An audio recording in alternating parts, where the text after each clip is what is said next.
ولكم في القصاص حياة يا أولي الألباب لعلكم تتقون. انصاف دی عدالت دی، انصاف دی عدالت دی، انصاف دی عدالت دی، د حقوق مساوات دی،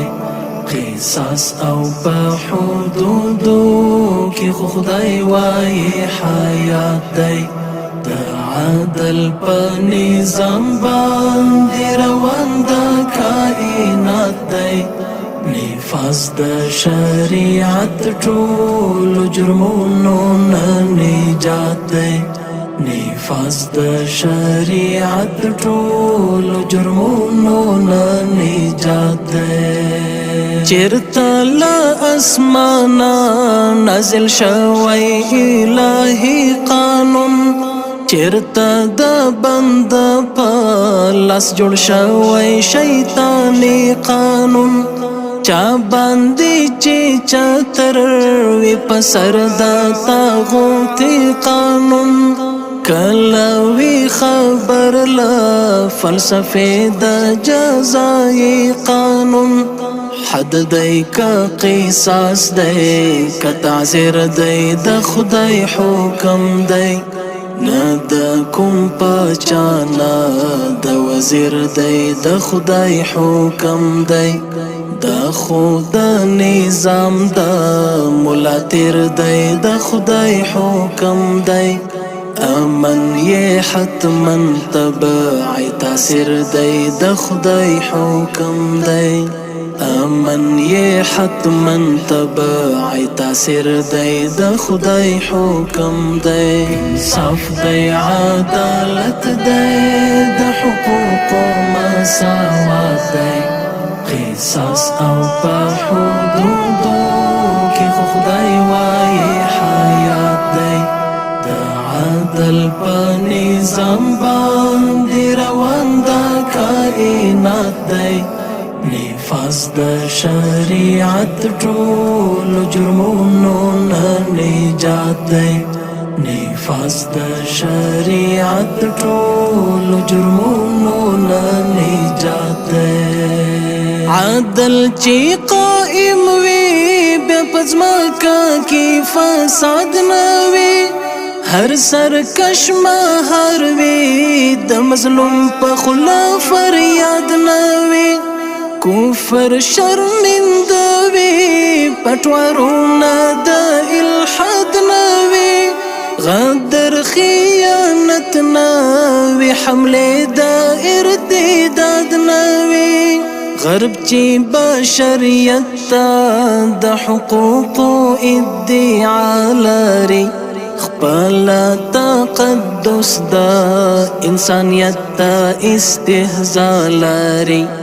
دا چې په ښکاره باندې فریاد کړي وویله لري، خوږ عنوان یې مخې ته ترخه زهر تر شا لري،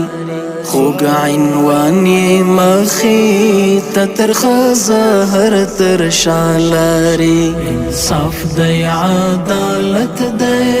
د حقوقو مساوات دی، قصاص او په حدودو کې خدای وایي حیات دی، د عدل په نظام باندې روان د کائنات دی، نفاذ د شریعت ټول جرمونو نه نجات دی،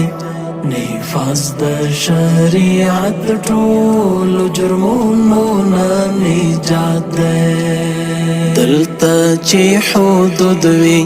نه بغلا نه به قتلونه وي، پت به مو خوندې وي او محفوظ به مو مالونه وي، خدای به هم راضي وي د رحمت به بارانونه وي، دا وطن به خاندي هر خوا بشنه فصلونه وي،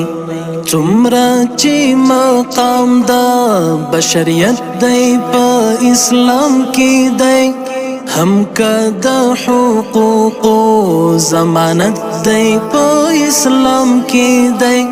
لوړ کا تر کعبه دا عظمت دی په اسلام کې دی سر او مال د وینې کا قیمت دی په اسلام کې دی دلتا حاکمیت با د الله وی شان شوکت باوی خخیب منګولی د قانون وی عدالت باوی خلیب مخواگی وی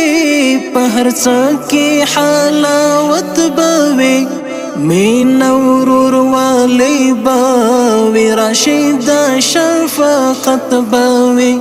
مین ورور والی باوی راشد شفقت باوی مین ورور والی باوی راشد شفقت باوی انصاف دی عدالت دی د حقوق مساوات دی قصاص او په حدودو کې خدای وایي حیات دی د عدل په نظام باندې روان دا کائنات دی نفاذ د شریعت ټولو جرمونو نه نجات دی نفاذ د شریعت ټولو جرمونو نه نجات دی